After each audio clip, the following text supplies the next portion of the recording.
Atos 2:17. Nos últimos dias, diz Deus, derramarei do meu espírito sobre todos os povos. Os seus filhos e as suas filhas profetizarão.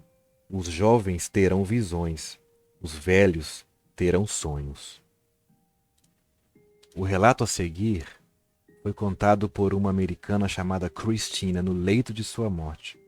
Ela passou por uma experiência sobrenatural, também conhecida como ida ao inferno, visão ao inferno, ou cientificamente conhecido como EQM, que significa experiência de quase morte. Chamem como quiser. Eu fui para o inferno quando estava muito perto da morte. A experiência foi algo que nunca vou esquecer. Fui ordenada a contar a todos sobre o que aconteceu, até o dia da minha morte. Vocês pensariam que uma visita ao inferno é a grande história, mas o que acontece antes também é tão importante. Temos que nos arrepender, temos que perdoar. O amor que estamos procurando é Jesus e seu Pai. Eles não estão apenas onde está a casa, eles estão em casa. Já que muitos de vocês querem ouvir tudo o que aconteceu, eu farei isto agora. Fiquei no leito de morte por um tempo, dentro e fora do hospital, por mais de um ano. À medida que me aproximava da morte, comecei a ouvir música saindo de tudo. Comecei a ver e ouvir coisas do outro lado. Como quando meu vizinho morreu, na mesma época, 3 dias depois pude ouvi-lo sendo arrastado e gritando para o inferno. Da mesma forma, uma mãe de um amigo morreu. 3 dias depois, em seu funeral, eu pude vê-la caminhar até seu filho com problemas mentais e ele responder. Eu podia sentir minha luz desaparecendo dentro de mim. Acho que tinha um pé fora da porta, estava quase morrendo. Finalmente, um dia eu simplesmente desisti de lutar e pedi a Deus que me perdoasse por todas as coisas que eu nunca tive a chance de fazer, incluindo planos que eu sabia que Ele tinha na minha vida. Pode ter sido 24 horas depois, mas não muito tempo, quando minha viagem ao inferno aconteceu. Acordei e sentei na minha mesa logo de cara. De repente, ficou muito claro no meu quarto. Era como se uma estrela estivesse literalmente no meu quarto, mas completamente óbvio que era Deus. E Ele começou a me julgar. Eu realmente não esperava que fosse tão ruim quanto foi, porque eu tinha sido salva e batizada e até tive visões ao longo da minha vida.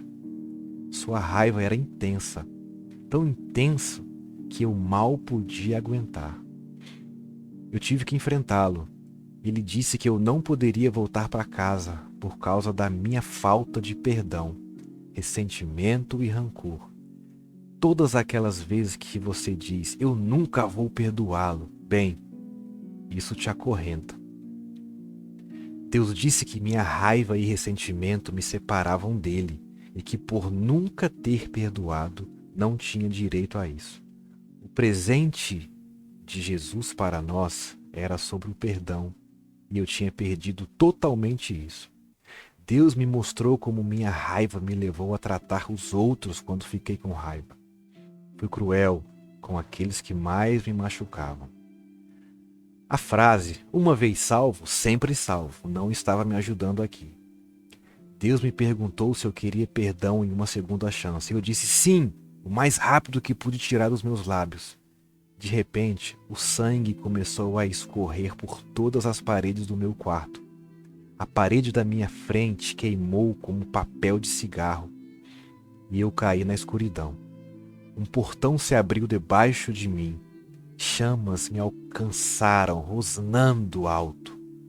Caí em um lago ardente de fogo sem fundo. Eu caí no meu lugar, o lugar reservado para mim, o lugar de onde Jesus poderia ter me salvado. Se eu simplesmente os soltasse e os perdoasse, eu não estaria acorrentada agora. Eu estava acorrentada a todos que eu nunca havia perdoado na vida. O primeiro pensamento que vem à mente é a constatação: eu nunca vou sair daqui. Você sabe que não há esperança, porque esta certeza paira tão pesadamente no ar que penetra em seu próprio ser. Olhei para o círculo de pessoas que estava algemado. Alguns deles ainda estavam vivos. Então eu vi uma versão fantasmagórica e adormecida deles. Mas os que já estavam no círculo estavam queimados além do reconhecimento. Eu podia ver marcas de chamas em seus braços e corpos. Eles não tinham cabelo, sem sobrancelhas. Apenas seus olhos permaneceram os mesmos e eles estavam em agonia. Sem palavras, havia círculos ligados ao meu círculo de pessoas. Minha prima estava acorrentada a todos os homens que ela nunca havia perdoado na vida. Enquanto em vida, ela havia dado as costas à família. Ela ansiava por nós agora sem ter ideia de que estávamos bem atrás dela. Embora na vida eu tivesse ficado com raiva dessas pessoas, era tão ruim que comecei a chorar por elas, não só para mim. Olhei para o portão pelo qual havia caído e vi pessoas caindo constantemente também, ao seu lugar reservado para eles no fogo. Eu não apenas senti minhas emoções, senti o desespero de todas as incontáveis almas lá embaixo comigo. Era mais do que eu podia suportar. Uma mulher gritou um grito de gelar o sangue tão intenso que vibrou atrás de mim. Comecei a sentir que minha sanidade começava a escorregar. A primeira coisa que eu sei é que estou de pé sobre uma rocha com vista para o inferno, com Jesus à minha esquerda, o que me colocava ao seu lado direito. Ninguém mais podia me tirar das chamas, somente seu sangue e seu perdão poderiam fazê-lo. Não havia mais ninguém com autoridade, ele era alto. Eu diria pelo menos uns 2 metros. Ele e eu estávamos naquela rocha com uma vista para o inferno, chorando pelas pessoas lá. Eu podia ver em seus olhos que ele conhecia cada um deles, a história deles, a pessoa que ele conhecia desde a criação, ali no fogo. Parte de um número incontável de pessoas. Parecia um concerto lotado com tantas pessoas quanto os olhos poderiam ver.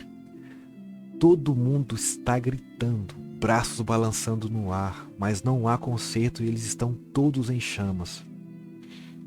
Foi quando foi me mostrado quantas pessoas vivas correm o risco de ir para o inferno por cometerem exatamente o mesmo erro que eu cometi, que eu precisava dizer a todos que conhecia e que eu tinha visto.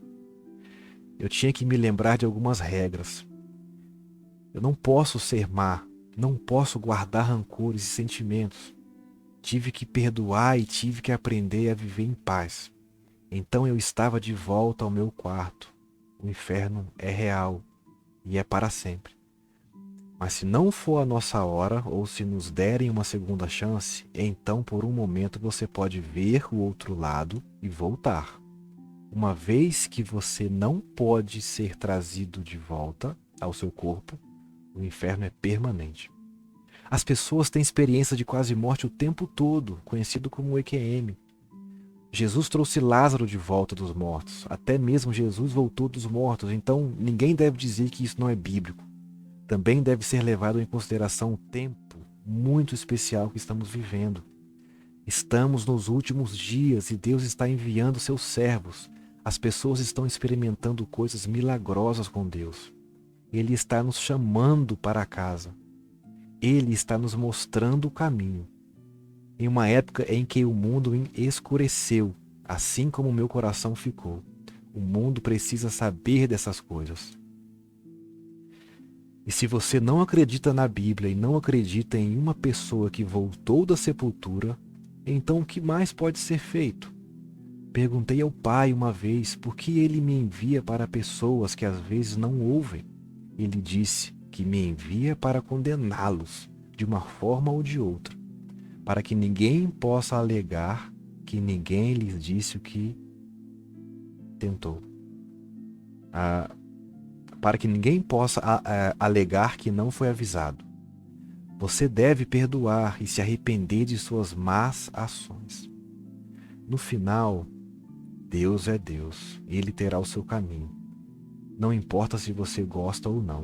Ele é Deus, mestre de tudo, Pai do Messias Jesus. Se não fosse o profundo amor de Deus por nós, Jesus nunca teria vindo e já estaríamos todos perdidos. E todos vocês sabem que Deus tenta falar à sua consciência ao longo de sua vida. Sabe quando você ignorou aquela voz dentro de você, tentando impedi-lo de tomar uma decisão ruim? Isso é Deus. A minha história faz parte de um longo processo que vem acontecendo em sua vida desde o início. Espero que todos abram os olhos. Isto tudo é real. Você tem que aceitar. Leve muito a sério. Paz e Deus abençoe a todos. Este relato foi apenas traduzido. Não houve adaptação. Apenas correção ortográfica para melhor traduzir em português. Deus abençoe.